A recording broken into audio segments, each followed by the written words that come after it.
Welcome to INKOnversation, the podcast that fuels your entrepreneur spirit, brought to you by INKOmoko. We deliver thought-provoking conversations with industry leaders, game changers, and unsung heroes, all making an impact in their communities and shaping the future of business. Let's grow together and transform the world, one business at a time. Thank you again, Jocelyn, for agreeing and accepting our invitation. And just to start it off, I would like to invite you to share a little bit about yourself, the journey and experiences that led to co-founding IDEO and later on serving as the CEO of Alight Foundation. And how did your experience as a social entrepreneur and innovator contribute to the work that you now do at Alight? Thanks so much for having me here today. It's great to connect with all of you. I grew up with parents who were both working in education and always knew that I wanted to do something in terms of social impact, in terms of my career. I decided to pursue a career in global development as it was an opportunity to tackle challenges related to poverty alleviation. And so ended up going to business school and studying international business. And through that, had a couple different fellowship opportunities, one to spend time working with a social enterprise called Vision Spring in India, and another as an Acumen Fellow working with a couple different health social enterprises in Kenya. I then found my way into IDEO, which at the time was just starting as a design and innovation firm to explore how these methodologies of design thinking and human-centered design could apply to social impact challenges. I started at IDEO to really build the social impact domain. And through that, sort of recognized that we needed a different kind of model in order to pursue the work that we wanted to do with social enterprises and foundations and nonprofits. And so I co-founded IDEO.org as a sister nonprofit to IDEO in 2011. One of the organizations that we worked with for many years at IDEO.org was initially called American Refugee Committee and then eventually became Alight. And Alight was such a great partner to us at IDEO.org because of the real focus on putting the customer at the center. In Alight's case, this was the customer being displaced people, both refugees and internally displaced people around the world. And I just really believed in the mission and the values of Alight from all that I had seen through working with IDEO.org. And so I joined Alight in December of 2021. So it's been a little over a year and a half at this point. And it's been a great transition. I think the opportunity to lead and run a large organization has been really a fascinating journey. And of course, just the number of complex crises and challenges that have arisen in the last year and a half have kept me and the team very busy. Being a social entrepreneur for my time at IDEO.org has been able to translate into my time at Alight, where we're sort of taking similar approaches to developing strategy and to using tools of human-centered design and co-creation and insights in order to inform the work that we're doing, in order to really evolve and continue to get better at delivering the services that we deliver around the world. Absolutely. That is so fascinating. And speaking of, you mentioned the American Refugee Committee, which is now Alight.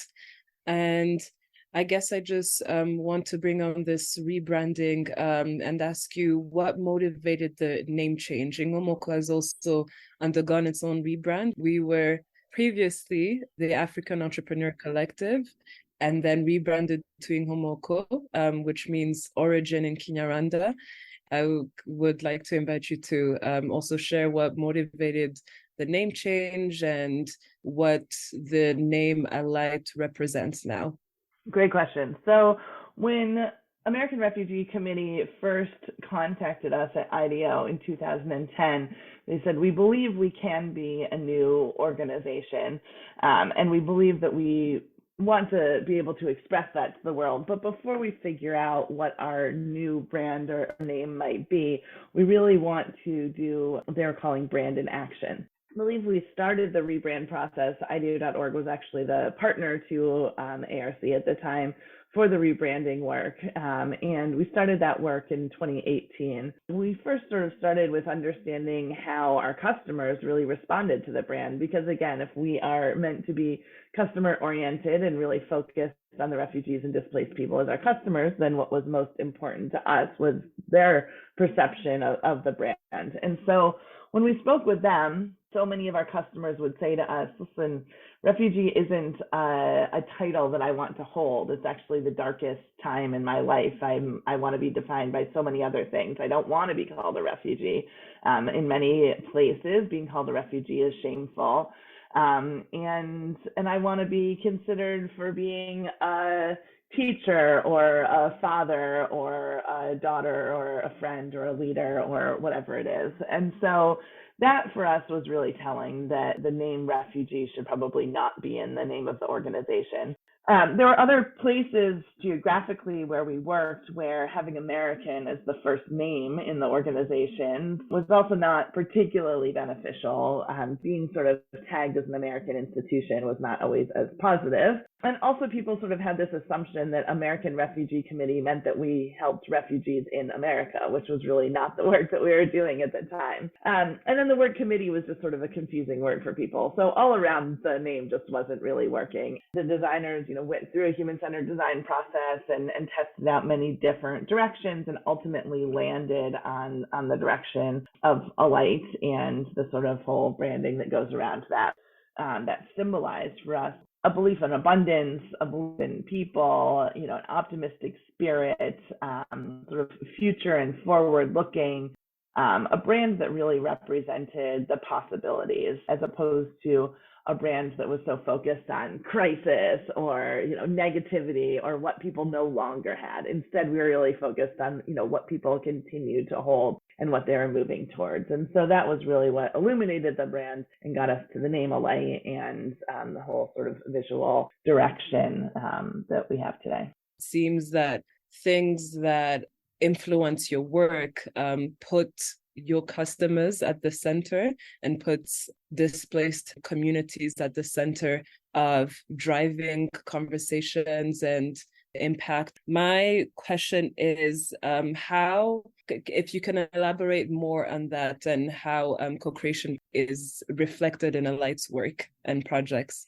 Yeah, absolutely. So one of the things that I started off doing when I took on the role as CEO was a listening tour. And the listening tour was really an opportunity to visit many of Alight's programs around the world, to meet our customers, to meet our frontline teams, spend time with our leaders, and really get a better sense of the direction that we should go as an organization. And this really led into Alight's new strategy, which is focused on three main areas. The first is on insights, so having deep insights about the journeys and decisions that people make on these paths of displacement. And so we really want to have deep insights about displacement and be able to share those more broadly with the field.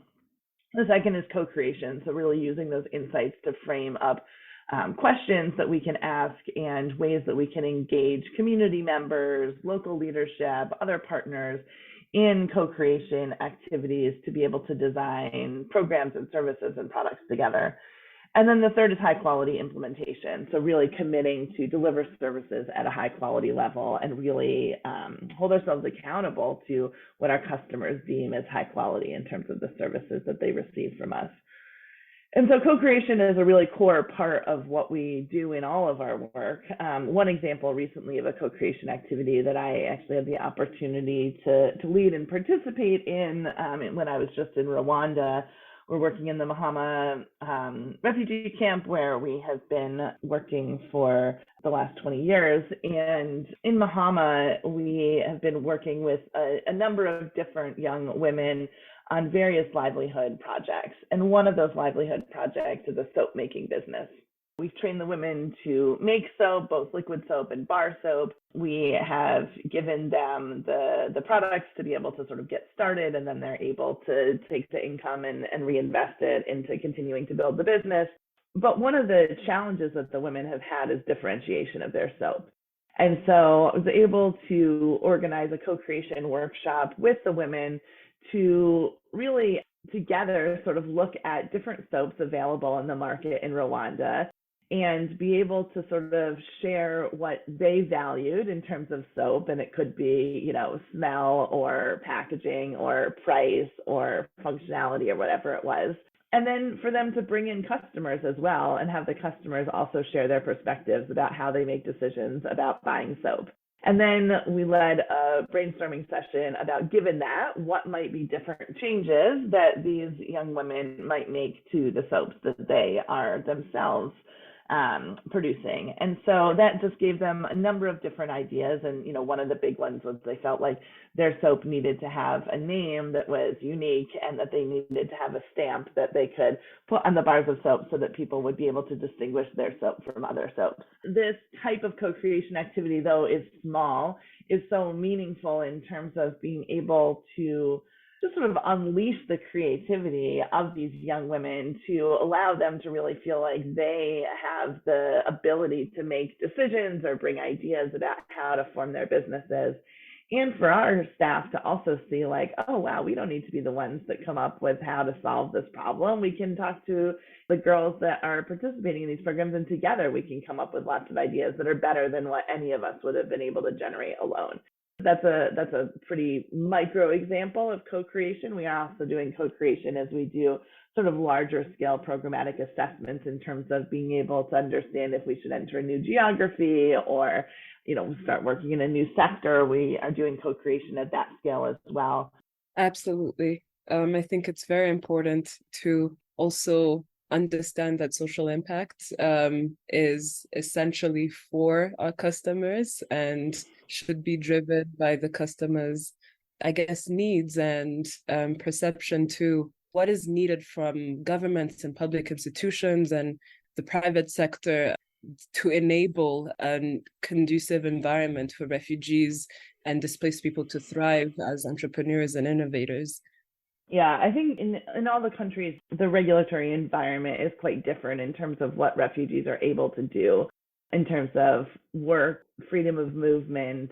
And so, I think the first thing, and I think Rwanda is doing a much better job of this than a number of countries are, where there really is very limited work opportunities, very limited freedom of movement. But I do think that the opportunities for refugees to be able to work in and around host communities and hold jobs in the countries where they are is really important.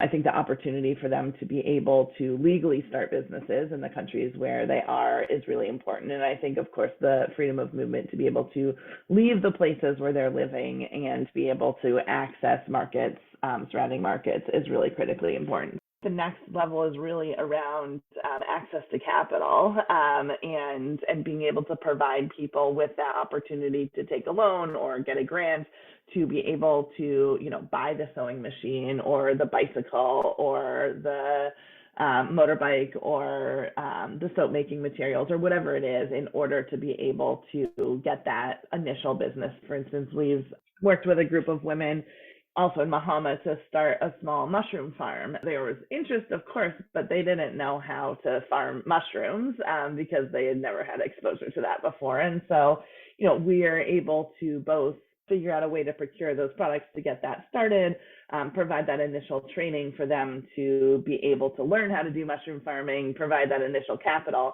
and then they're sort of off and able to run and grow that business themselves. But I do think that those components, the sort of legal environment is really important, the access to capital and the ability to get that kind of technical assistance to be able to know how to do this new job or to start this business are all really important. And I think some are things that governments can do. I think some are things that the global development community can support. Some are things that philanthropy can contribute to or impact investors or others.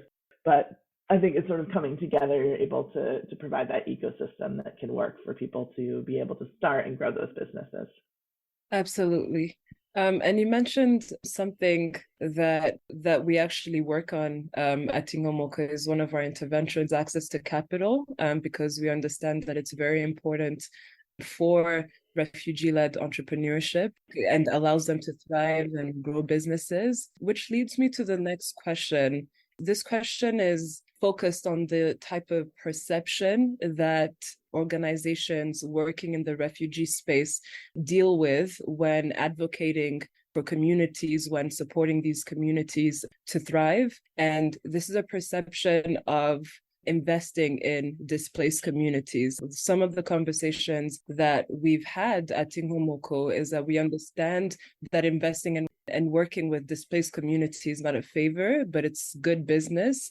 And our job is to essentially not only work with partners, but advocate for that and show that it is good business, because for years it has been considered a volatile investment because of the nature of displacement. I guess my question is, as an experienced leader yourself in not just the social impact space, but with your experience working with displaced communities, can you speak on how you envision the future of refugee entrepreneurship? Yeah, I mean, first I would say, just sort of going back to some of the insights work that I talked about that Alight has done, we've had conversations over the years with, hundreds or thousands of refugees and displaced people, and ask them all the time, what is it that you want and need most of all? And I'd say the number one answer that comes back to us is, I want an opportunity to make money and be able to provide for my family. I hear from donors or others like, oh, we really need to encourage this self-sufficiency, or we need to get people off this dependency, as if refugees or displaced people themselves are saying, oh, what I really want is handouts from the government. And that is absolutely not the case, right? If people are unable to work, or if they're not allowed to work, then sure, we need to be able to provide, in an emergency context, certainly we need to be able to provide, food to people or cash transfers or whatever it is. And we may need to do that as we help people transition to being self-sufficient. But I think we just hear all the time, people want to work, right? And they want jobs, whether those are, paid jobs as employees or whether those are entrepreneurial opportunities. Refugees and displaced people want to work more than anything else. I mentioned this mushroom farm, and even over the course of a month after this mushroom farm had taken off, the women were selling out every single day, right? They were making tons of money together. They were eager to grow it. They were trying to figure out, how they could get into the capital and be able to sell these mushrooms to broader markets. And so many great entrepreneurs out there. I think given the resources, they can really be unleashed. Of course, that's what we all want to see, right? We want to see the sort of graduation or transition from people being dependent on emergency food or on cash transfers to being in a position where they are able to provide from their families. And so I think all of our interests are really aligned in helping to find and support these entrepreneurial endeavors so that people can provide for their families and really pursue the lives that they envision for themselves. Absolutely. I think it brings us to our last questions. This question is more of cultivating teams, leadership, and partnerships that not only are committed to supporting displaced communities, but are also a reflection of the communities that we serve. I know at INKOmoko, we pride ourselves on having a majority of our staff having experience with displacement, so we can better serve the communities because we're in proximity to them and their experiences. My question is, how does that also come about at Alight? Yeah, it's a great question. And it's been a real value that we have held as well, which is having people at Alight who have lived experience with displacement themselves has really been importantly critical, but not just at sort of a level of frontline staff and service delivery people, but really in leadership roles of the organization as well. And so for us, it's been really important to ensure that we are identifying people, that we are supporting them on their career paths and leadership journeys, that when we're hiring in externally, that we're looking at that as one filter. It has been really important for us that for many years now, what we call our executive directors, who are the people that run our country programs or regional programs, are from the places where we're working, or themselves have lived experience with displacement. And that is generally true of our executive directors today. Also really working and sort of measuring ourselves and looking at, both the number of women in leadership roles has been an important piece for us, but also certainly people with lived experience with displacement in leadership roles has been really important for us. So we're very aligned with you all in terms of that commitment and belief that it makes such a difference to be able to have people leading the organization and working for the organization that have that lived experience themselves, because it's just different than for those of us who haven't. Absolutely. Well, thank you so much. We hope to partner with Alight soon. You're welcome. Thank you so much for inviting me and for these great questions. At INKOMOCO, we're dedicated to empowering entrepreneurs across Africa with the tools, resources, and knowledge they need to flourish in today's competitive business landscape. Now we're bringing that passion to this podcast, taking you on a journey through inspiring stories from around the globe.